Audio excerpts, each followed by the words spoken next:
Hello everyone and welcome back to Persona 3 Reload episode Aigis. Today is the day. Once you clear everything that the game has to offer, one last door will spawn here in the abyss of time.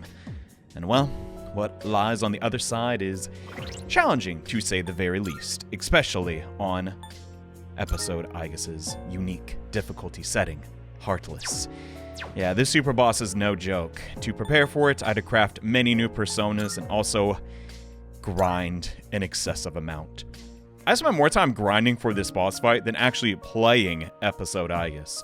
So that should tell you how challenging it can be. But it's been a while since we touched on our personas, might as well do that before we get started. First and foremost, you want some form of auto, Marukaja, Sukukaja, whatever, before the battle even starts. We'll see why that is later.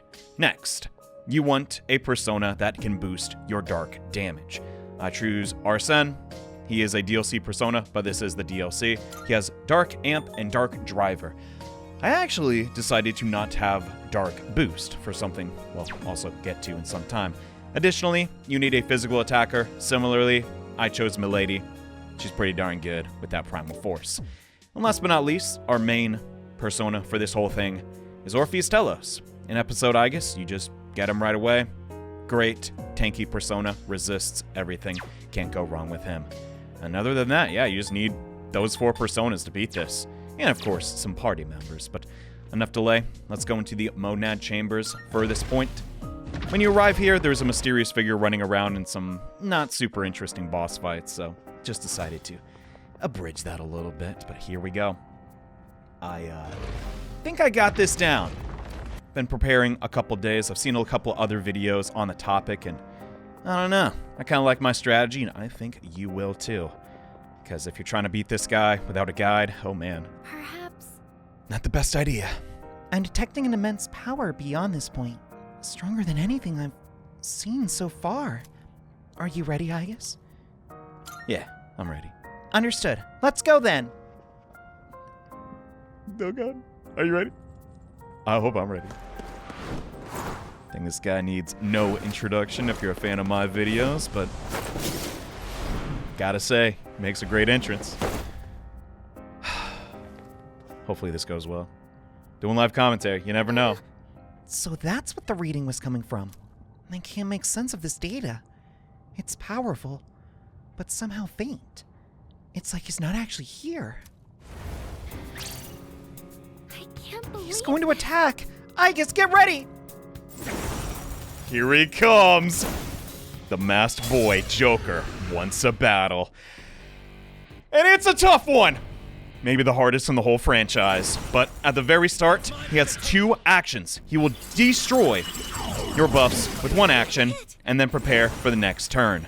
This is why we want an auto persona no matter what. Because if you don't do that, well, he's going to attack you twice, and you pretty much can't survive that. First thing we have to worry about, though, is, believe it or not, a coin flip. We failed the coin flip, so it is time to reset. I am not joking. This is this tight of a boss fight. If this happens to you, I don't know, just reset. Trust me on this. While it's technically possible to win, it's still a huge toss-up, and yes, if you throw up a reflect of any kind, he will end the battle prematurely with Sinful Shell. And the only way you can survive that is with Enduring Soul. So let's try that again, Fuka. Please give us a charge. That'd be ever so nice. Alright, that's more like it. Now we can actually start the battle. So let's get off of Jack Frost, head over into Orpheus, and take down the Matt's Boy's stats. Because a huge almighty attack is coming our way, and we have to survive that. Mitsuru doesn't have much to do here, so we'll set her to guard, and a Matarunda and Marakukaja coming from Akihiko and Junpei. Additionally, before this battle even started, I made sure to get everyone's Theurgys maxed, and also got the Temperance card from Shuffle Time, so our Theurgys build as fast as possible, just to make sure we can get them back. But Joker's charging. Here comes a Megidolon. Does a lot. So much damage, it's unreal. But everyone survived. Now for the remainder of this fight, believe it or not, Aigis is kind of just on healing duty. It's kind of fitting, right? Orpheus has Cadenza, Orpheus Telos, Salvation. I guess it works. Now our next step is to take his stats down and never let them go any higher. You might be thinking, why are you opting for Rakunda instead of Debilitate? Believe it or not, if you cast Debilitate, all of his stats are as low as they can go. He will use Sinful Shell. A lot of rules in this fight. Now on Junpei's turn, we are once again using Ma Rakukage. Even though there's still turns left on it, we need it to last a certain amount. Up next, Satan, Ice Age, and he got it, dang it. His very exclusive skills that you can only get with the DLC. Yeah, this is not great. But, oh, he went for me instead of Junpei. Okay, I'll take it. So we all survived, which is not something that often happens. But yes, he'll try and get technical hits. It's a pain in the butt. This is the only turn we are using Arsene, because believe it or not, the most damage we can do is with Dreamfest. Well, technically, we can use Armageddon, but we don't want to do that quite yet. Now, there's another aspect of this fight which is kind of not well understood, but it seems like you can't do too much damage all at once. That is why we are not using, well, everything at our disposal. Using, Dark Boost, Amp, and Drive all at the same time. We want to do this specific amount of damage, so if you're doing this home, you may have to tweak the numbers a bit. But Mitsuru got a high roll. That should be fine. Akihiko coming up next. Easily does the most Theurgy damage because of his ability to, get the most out of buffs. It's kind of crazy, but we're rocking accessories that boost our damage for everybody. Wait, no. Junpei, I misspoke, does the most damage. Because his Blaze of Life just has the highest modifier. So we could, in theory, go over, but in all my testing, with this specific setup, we won't do too much and eat a Sinful Shell to the face. Well, I guess that doesn't happen, but he'll go to a next turn and... Okay, he's exploiting now Junpei's weakness, which is pain. But he should have enough life and endurance to survive. It would suck if he gets dizzy, but we can just take care of that with a Salvation. We really have to worry about Wild Thunder, because yes, if that hits somebody, that is weak to electricity like Yukari. There's almost no survival. So, okay, he did get hit too many times. He became dizzy. But now that we've used our Theurgy, we're just free to go back in Orpheus Telos and heal every single turn. Now, the remainder of our party needs to keep our buffs high and keep the debuffs on the opponent also where they need to be. So we're going to go ahead, use Marakunda. It's important to use your spells and your items, of course, but you kind of want to use spells more often because, well, that builds your Theurgy gauge, but I think we'll be fine. Where is my... Oh yeah, you need lots of sutras for this. Probably should have talked about that before the boss fight started, but whatever. So our attack is maximized. Now we just got to take down his attack. And we should be fine for the coming turns. God dang, so many items. Where is it? Give me a second. We really do not want to mess this up. Okay, depleting sutra. Trust me, you're going to have tons of these by the time you're ready to fight this guy. Now that his fire and wind phase is done, he's going for some light and dark skills. These don't hurt nearly as much. And Mamudun, we got homunculuses for days. It's really odd sentence out of context, but everyone survived, everyone's doing great, and everyone still has their Enduring Soul passives. Now, he just used Anubis, which I've already memorized the weaknesses of all the personas that Joker has. Now we're free to use some physical attackers, and I recommend you do this as well. When Fuka charged us, we just used a ton of spells. We did not use physical attacks, which, well, we can now do. Let's think about it. What do I want to use on Mitsuru's turn? I think we're fine. We should probably just... I'll hit them where it hurts. Would Marakun even matter? You know what? Just to prep for the future, I will concentrate here, because we're not guaranteed to get another charge. So I'm playing like 5 turns ahead, but sometimes that can matter. So let's go ahead in God's Hand. If it hits... darn, that sucks. Okay. Fuka's got her Theurgy back. If we can hit this Brave Blade, that'd be great. Our HP is getting a little low, though. Okay, it connected. Now we will skip a phase, believe it or not, and he will activate Will of Rebellion. Now he has 3 actions per turn. Yeah, it's a lot. The reason we want to do damage there and not see the other phase, though, is because he will use Stagnant Air and just complicates things in the future. If you can help it, damage him when he has Anubis out. But now that he's using Heat Riser, believe it or not, we're free to use Debilitate, because his attack, his defense, those are neutral, but his agility is up. So you can actually save some turns, and yes, we got the charge. Okay. That's the 2 coin flips you need to, win with Fuka. where this becomes a very toxic battle. But let's go ahead and debilitate. Our HP is looking all right, but you never can know. The incoming Megiddo... No, I'm just going to set everybody to guard. Agigo's a little bit low, but he does have the accessory that lets him endure. Yeah, I think we're solid. We don't have Maharaku Kaja, though. It's a toss-up. We'll see. Can he do 600 damage with one attack? Well, if he heat risers, maybe. Oh, crud, did I mess up? Maybe. Cross your fingers, everyone. We got pretty lucky with the Ice Age phase. What's he doing? Come on. Take it. We're golden, babe. Whoa, we almost lost Aigis. That never happens. Okay, but now he's more or less repeating his phases. We need to keep debuffs up on him at all times. But he's going for ice and electric attacks on this phase. We're going to use a Sutra to debilitate him once more, so his attack goes down. And I'd really like to get our attack up on our entire party. Because Akihigo's weak to ice, we're going to guard on him. Yeah, let's just get that Fierce Sutra one more time. I think I'm going to do this. Like on my second attempt. Oh my god. Fingers crossed. So he's wasting one turn. Okay, it's not a waste, but... Yeah. One of his actions is set to Elect Break, so we can hit Akihiko with Wild Thunder. It's just a scummy move. I hate it. We get shocked. Oh, no shocks. No way. Okay, perfect. Akasha Arts.